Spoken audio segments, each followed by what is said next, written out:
Hello, Dr. Jones back with you with another tricky concept, and that is split brain patients.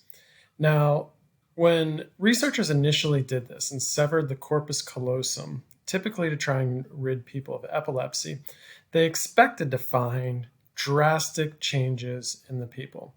However, they were surprised to find that there was very little initial change, that they didn't really notice anything at all, which was a quite a surprise to them. See, there's this neuro myth that we have like a left brain and a right brain, and our right brain does creativity, or left brain does logic and all. The reality is that's a neuro myth, that most of those things require all parts of your brain. So if you severed the two brains and cut them into two separate brains, it's not like all of a sudden your creativity would be isolated on one side. However, there are some hemispheric specializations, and one of the things that they found when they started to study these patients a little bit further. One of the things we do know is that the left side of your brain controls the right side of your body, and the right side of your brain controls the left side of your body. All right, and so that's not that unusual. So if you're going to raise your right hand, you're going to use the left side of your brain. All right. However, one other area that is specialized is speech.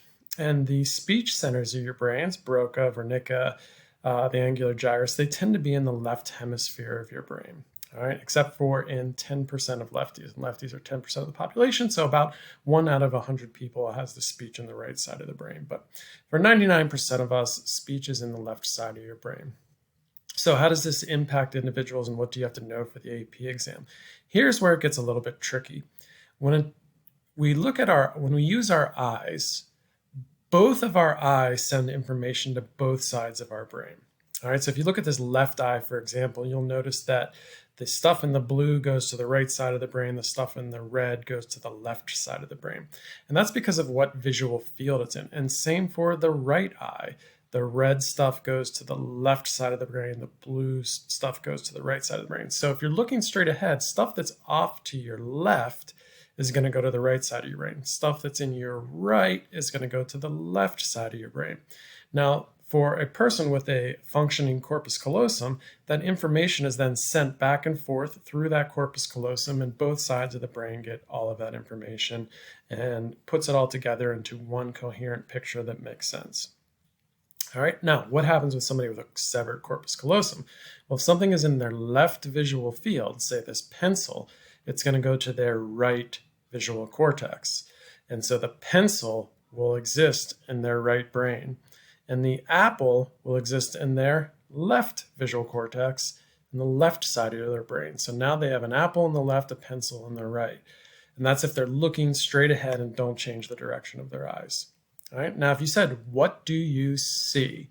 Well, they see a pencil, but will they be able to say they saw the pencil? Because the pencil's in their left visual field, it goes to their right brain.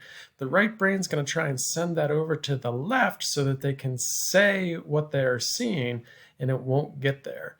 So even though they see the pencil, they won't be able to say that they saw the pencil. So if you ask this split brain patient, what do you see? They'll say apple. All right, so this is a tricky concept that they'll sometimes throw on an AP test, where they'll say a pencil's in the left visual field, apple's in the right visual field of a split brain patient. What will they be able to say that they see?